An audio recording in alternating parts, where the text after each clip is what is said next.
Morning everybody. नमस्कार। आप सभी का पीपी ऑनलाइन क्लासेस में हार्दिक स्वागत और अभिनंदन। आशा करते हैं हम जो आपको कंटेंट्स पढ़ा रहे हैं, आप सभी क्लासेस के बच्चे 8 से लेकर 12 तक के हमारे द्वारा पढ़ाए जा रहे कंटेंट्स को अच्छी तरह से समझ रहे होंगे और पढ़ रहे होंगे। आपके रिप्लाईज जो हैं, आपके कन्फ्यूज़न की स्थिति या आपके पूछने की चीज़ें वो आपके द्वारा समय समय पर नहीं पहुंची जा रही है। इसलिए मैं आपसे विनम्र निवेदन करता हूं कि जिस भी बालक बालिकाओं को किसी भी प्रकार की जो कंटेंट्स में पढ़ा रहा हूं उसमें किसी भी प्रकार की दिक्कत हो तो आप मुझे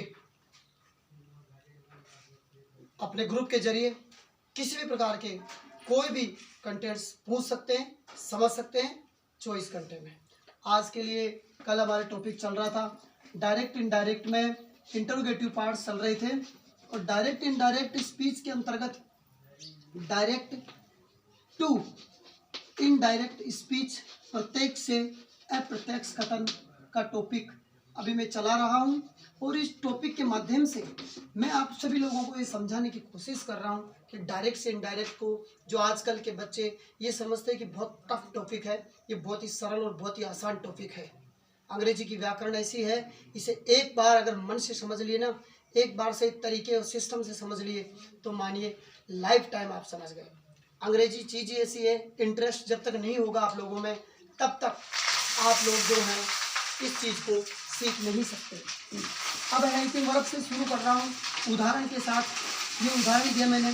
सबसे पहले तो मैं आपको बता दूँ बात कि HV से शुरू होने का स्ट्रक्चर लिखूँगा। सबसे पहले रिपोर्टिंग वर्ब हो जाएगी, रिपोर्टिंग वर्ब की सब्जेक्ट हो जाएगा, MB हो जाएगी और उसके बाद में ऑब्जेक्ट हो जाएगा। रिपोर्टिंग वर्ब का स्ट्रक्चर खत्म हो जाएगा। इसके बाद कोमा लगते ही और इन्वर्टेड कोमा के साथ में आपका रिपोर्टेड स्पीच शुरू होगा। रिपोर्टेड स्पीच में हेल्पिंग वर्ब से शुरुआत करेंगे। हेल्पिंग वर्ब से शुरुआत करने के बाद में आपका सब्जेक्ट आएगा, उसके बाद में आपकी MB आएगी, उसके बाद आपका ऑब्जेक्ट आएगा और प्रश्नवाचक चिन्ह आएगा।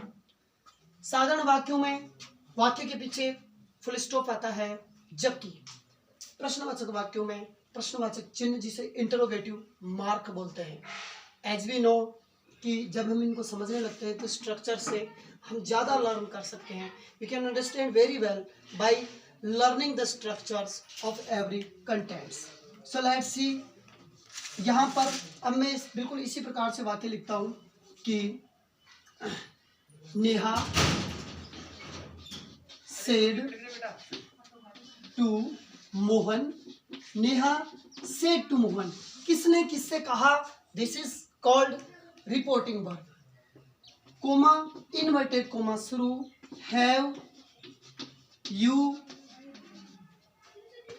डन योर वर्क, क्या तुमने तुम्हारा कार्य कंप्लीट कर लिया? इन्वर्टेड कोमा बंद और उसके बाद में after that we are going to use interrogative mark. Let's see. अब मैं इसको हल कर रहा हूं। जैसे कि आप समझ गए होंगे, नेहा जो है थर्ड पर्सन है, पर्टिकुलर सिंगुलर नेम है एंड आफ्टर दैट सेड है और सेड के बाद हम सोचते हैं कि I just told you before in last previous videos कि यहाँ इंटरोगेटिव मार्क के बाद में रिपोर्टिंग वर्ब की MB को कैसे परिवर्तित करना है, how we can change our MB।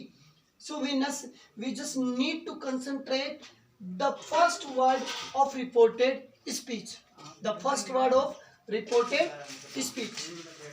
तो नेहा के बाद में सेड को कैसे परिवर्तित करना है? सेड को ऐसे परिवर्तित करना है, नेहा है, नेहा के बाद में सेड। सेड मतलब यहाँ पे HV है तो आस्क्ड। नेहा आस्क्ड, नेहा किसको आस्क्ड? whom, किसको? मोहन। सिंगुलर नेम है ये भी। नेहा आस्क्ड मोहन टू हटा दिया गया है, हर वाक्य में हटेगा। इंपेरेटिव वाक्यों में जब तक हम नहीं चले जाते। एंड आफ्टर दैट आप लोग देखेंगे, all the student will concentrate on this one. Mohan conjunction लग गया इफ। इंटरोगेटिव वाक्यों में यदि आप चाहते हो कि आपका कंजक्शन बहुत ही बेहतरीन हो, इफ यू वांट, तो उसमें आपकी डिजायर के हिसाब से इंटरोगेटिव मार्क में हेल्पिंग वर्ब से शुरू होने वाले वाक्यों में आप इफ कंजक्शन लगाइए। और WH इंटरोगेटिव में ही WH से जो कल वाले वीडियो में थे, यदि आपने ध्यान से पढ़ा तो उसमें आपका कंजक्शन WH ही रहेगा। साधारण वाक्यों में दैट कंजक्शन रहेगा, इंपेरेटिव वाक्यों में, आज्ञार्थक वाक्यों में, आशीर्वाद बोध स्वरूप वाक्यों में टू कंजक्शन रहेगा। एक्सक्लेमेटरी जो सेंटेंसेज है उनमें टू कंजक्शन रहेगा। और इंटरोगेटिव वाक्यों में दो प्रकार के कंजक्शन काम में लेंगे। एक होगा हमारा इफ हेल्पिंग वर्ब के जो इंटरोगेटिव सेंटेंसेज है उनके लिए, और जो दूसरा होगा जो सेकंड वाला जो हमारा कंजक्शन हम यूज करेंगे इसमें वो होगा WH। तो नेहा आस्क्ड मोहन इफ। अब हैव जो है इंटरोगेटिव वाक्यों में, हेल्पिंग वर्ब से शुरू होने वाले वाक्यों में जो प्रश्नवाचक है, डायरेक्ट से इनडायरेक्ट, प्रत्येक से अप्रत्यक्ष कथन बनाते समय हम लोग सहायक क्रिया को कर्ता के पीछे ले जाएंगे और कर्ता आगे आ जाएगा। यहाँ करता है यू क्या है, SON 1 2 3 सेकंड पर्सन हमेशा रिपोर्टिंग वर्ब के ऑब्जेक्ट के अनुसार। रिपोर्टिंग वर्ब का ऑब्जेक्ट है मोहन, मोहन का सर्वनाम होता है ही, और ये भी है सब्जेक्टिव केस। तो सब्जेक्टिव केस हो गया इफ ही, H छोटा होगा, इफ ही हैज का हो गया past had, if he had come COMPLETED completed योवर second person का पजेसिव रूप, और पजेसिव है मोहन का पजेसिव हो गया हिज वर्क। एक उदाहरण के माध्यम से मैंने आज आपको हेल्पिंग वर्ब से शुरू होने वाले सेंटेंसेस बताए हैं। आज के लिए इतना ही। आप लोग इसको पढ़ें और आप मुझे ग्रुप में इसके माध्यम से जो भी बातें पूछना चाहते हैं पूछ सकते हैं। Thank you very much.